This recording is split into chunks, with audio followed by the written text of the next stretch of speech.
Good afternoon. I'm going to call to order this meeting of the Health, Environment, and Community Engagement Committee. My name is Cam Gordon. I'm chair of the committee. Today I'm joined by council members Cano, Glidden, and Fry. We're expecting council member Bender, but I'm not expecting a long meeting, so we'll see if she gets here before the meeting is over. We have 5 items on our agenda. We have, I'm going to call it 4 consent items because we did have an addendum item that got added on the Youth Violence Prevention Grant to amend our grant, and that'll be our 4th consent item unless somebody wants to pull it off. The other consent items, and I'll go through that one again as well. First is the master grant contract with the Minnesota Department of Health. This will be authorizing proper city officers to contract with the state through the Minnesota Department of Health for a master grant contract for a 5-year period beginning January 1, 2015. And this will also designate the Commissioner of Health as the Community Health Services Administrator for the city, and should be authorized to sign the individual project agreements under this master grant contract.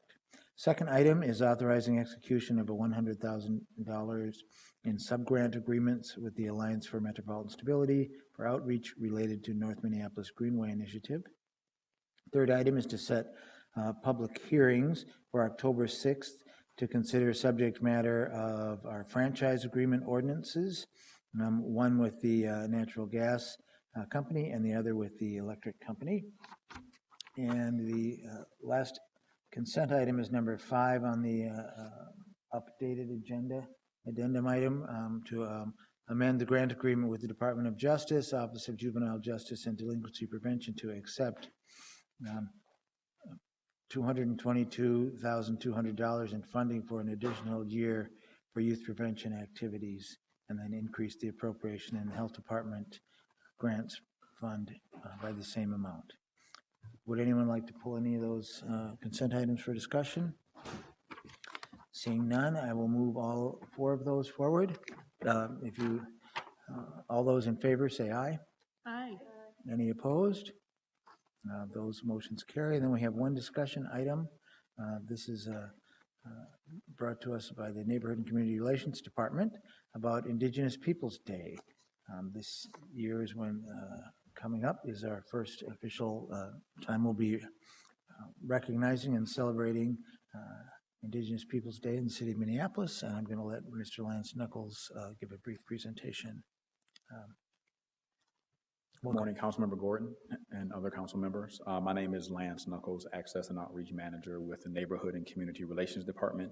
And before you have a request for council action and staff directive to support the progressive work for the Indigenous Peoples Day, but I actually want to take a moment to step aside and allow one of our residents from the community to actually talk about the value of this work prior to me closing out the comments. And so Ms. Sharon Day. Welcome, Ms. Day. So glad you could make it. Good afternoon. My name is Sharon Day, and I'm the Executive Director of the Indigenous Peoples Task Force. And I just want to say that we believe this is something that is much needed and necessary for the health and the welfare of not only Indigenous people but everybody in the city of Minneapolis. Reconciliation is something that doesn't happen overnight or in one particular act, but we all know the history of Indigenous people in North, Central, and South America, and even though Indigenous people lived in this hemisphere for since time beginning, when you look at the graphs that measure social ills and health and poverty and all of those indicators, Indigenous people are at the wrong peak or valley of every single one of those graphs. And while this may seem like a small thing to name this day, Indigenous Peoples Day, it really is a good step forward because, as I said, reconciliation isn't something that happens once and it's done with. but it's an ongoing process. And in fact, if I could just take a moment, in the year 2000, Indigenous Peoples Task Force, we had a charter school, a Native Arts high school, where art and culture were incorporated into every lesson.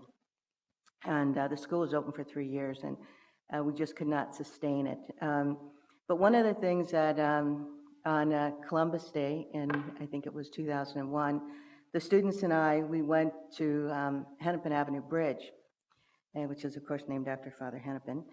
And we walked across that bridge, and our youth were in their regalia and had their hand drums, and they sang and danced all across that bridge. It's in the newspaper someplace. And they asked that there's a marker right below Hennepin Avenue Bridge down by the river. And it's a marker that commemorates a Dakota woman who used to ferry people across that bridge. And that marker says, a Dakota woman ferried people across this bridge. Hazayanka Wynn was the most written about Dakota woman in the state of Minnesota. And she is unnamed on that marker. And yet above the bridge, right above that marker, it says Hennepin Avenue Bridge. And I often think to myself, you know, why can't that plaque be replaced with her name? She was, I know so much about her because I portrayed her in a play at the History Center in St. Paul.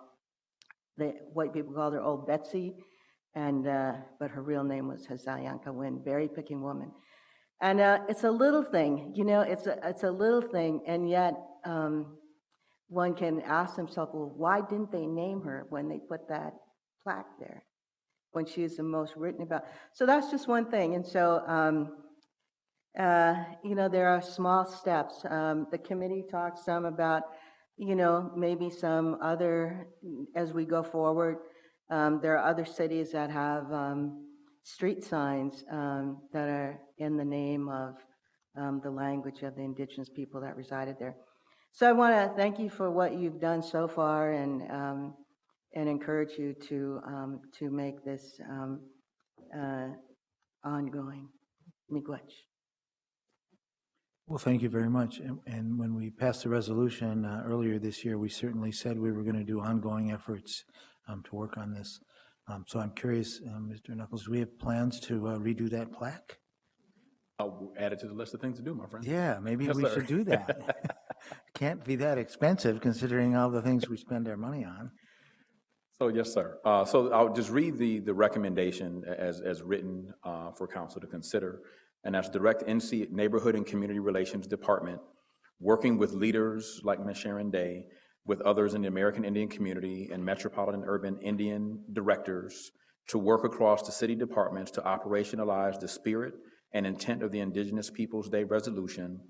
The American Indian leaders working with NCR shall review the City of Minneapolis programs, practices, and policies as it relates to the intended impact of the Indigenous Peoples Day resolution. The Neighborhood and Community Relations Department, with the support of all city departments, shall provide a report on the recommended practice and policy change recommendations will be presented in May of 2015.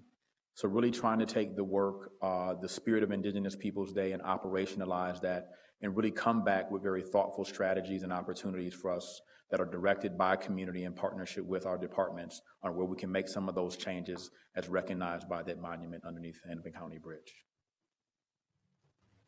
I appreciate it. Thank you. And I'm happy to move that forward. Is there any other comments or questions or discussion? Seeing none, then we'll just proceed to the vote. All those in favor of the staff direction, please say aye. Aye. Aye. Any opposed? All right, well, that motion carries. Thank you so much for being here. And I don't see any more business before us, so we are adjourned.